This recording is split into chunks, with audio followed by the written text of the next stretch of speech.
All right, last video, chi-squared. So let's take a look. Question 9 states, we randomly sampled 900 of a very long university and asked 2 questions. What networking site do you use and what's your gender?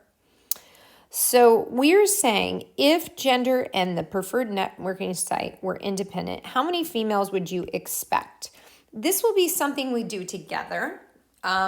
When we do the second type of chi-squared test, we find expected counts, right?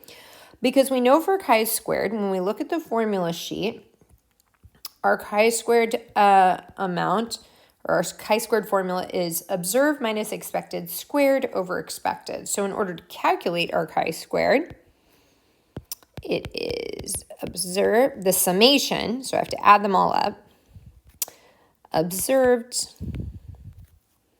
minus expected squared over expected. Okay, and add them all up. So what would we expect? Well, if there was no dependence, then they would be independent. Well, what does that mean? Well, let's say we didn't know how many that was. That's what we're saying. What would you expect this to be? Then if they were independent, we know that the formula is the probability of B is equal to the probability of B given A if they're independent, or we could also think of it as the probability of A is equal to probability of A given B. If those are equal, then they are independent. So if we assumed independence, let's think about which one this would make sense. So it probably makes sense that if the probability of female is equal to the probability of female given you did a LinkedIn, or probably this one makes more sense, so I always try either one. The probability, what's the overall probability of LinkedIn? And then compare that to the probability of LinkedIn given female. I think I actually like this one better. It kind of rolls off the tongue. I don't think it shouldn't matter, but I'm going to use that one. So what is the probability of LinkedIn? Well, that's 195 out of 900. All right, well, what's the probability of LinkedIn given female? So there's only 477 female, and out of those, that would be 87. Now, we notice these aren't equal, but that's not really what they asked. They said, what would this number be if they were independent? So this number, that's what we want to find out. What would make them equal? And that's your expected count, where we assume that they are independent, so we figure out what should we have expected if they were completely independent. So doing a Lynch swap, we're going to send this one up here, right? So you have 477 is equal to 195 over 900, all right? So that value ends up to be this number. Now, is there a shortcut? You're like, wow, I mean, how would I go all the way back to probabilities? The shortcut is this. Our calculator actually does this for us, and we will actually do it in class in one of our activities. So to find what is this expected value, notice this is our observed value. You take this number, so this subtotal, times this subtotal, and put it all over the grand total. So row total times column total over grand total or total total. Notice that's exactly what we have. Row total times column total over grand total. Row total times column total over the grand total equals our expected count. Okay, and that's actually a formula we'll have on our formula sheet and we'll remember. Now, number 18. So we found our answer there, and we based it on why it is what it is. We kind of know what the fundamentals there. Now it says the cell contributes to the biggest chi-squared is what? Okay, so let's figure this out. They did some calculations for us. So here's the observations. Notice the observations show up here. And now they were nice to us. They found these expected counts. So again, we said, how did they get these expected counts? This was really nice of them to calculate these for me. They did row total times column total over grand total. So to get this number 16.2, they took 24 times 50 divided by 74, and that's how they got that. So it was very nice of them to do that for us. Now, they've also told us that this, again, my formula from the formula sheet, I'm going to add up observed minus expected squared over expected. And these are all going to add up to 5.002. What they want to know is which one contributed the most. So this is our follow-up question. Which one contributed the most to the chi-squared statistic? Okay.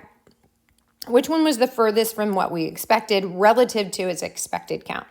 So you can actually probably round and find this pretty easily. So I'm just going to kind of round the numbers to make it easier.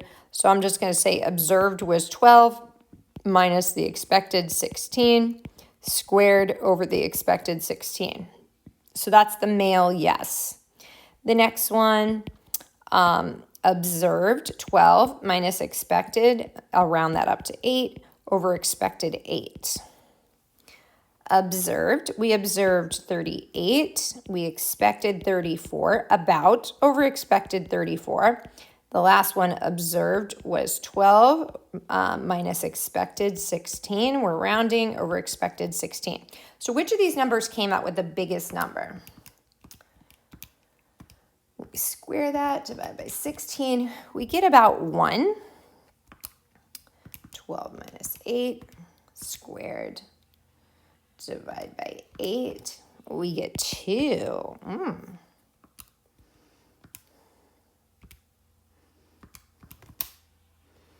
All right, 38 minus 34 squared over 34. We get about 0.47 or 0.5. Let's see what else we got here. Well, minus 16 squared divided by 16, we get 1. So it seems obvious, even from rounding, that the one we got the most or the largest chi-squared, and notice these do add up to 1, 2, 3, 4, 5. And again, I totally rounded, but this one is the most likely. Those are these values. So this one was the furthest from the expectation. So that was when yes and female intersected. So we got way more females to say yes than we expected. And yes means you did develop a rash. So our answer here would be the women that developed a rash was the cell that contributed the most. C. 19. From the chi-square test performed, what could we conclude? Okay, so we need to know what the chi-squared value is and then calculate our p-value. So we have our test statistic, right? And which we know is they calculated this for us, but we need to find this p-value.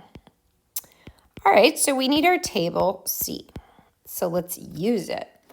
But we need to know our degree of freedom. So if you're using a two-way table, it's n-1 rows and n- row columns. So that would be 2 take away 1 would be 1. And times 2 take away 1, which would be 1. And 1 times 1 is 1. So my degree of freedom is 1. And I need to look at table C for the value of about 5 or 5.002.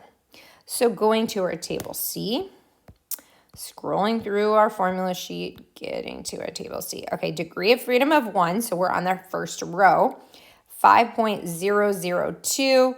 It looks like we're going to be somewhere around a tail probability of around 0.025. You see that? It's definitely less than 0.05. So since it doesn't give us a alpha, we assume this, and we got a p-value of around 0.025. That means we do have convincing evidence that there is an association here. So we like the answer A. We do have convincing evidence that there is an association. Nice work, guys. See you next time.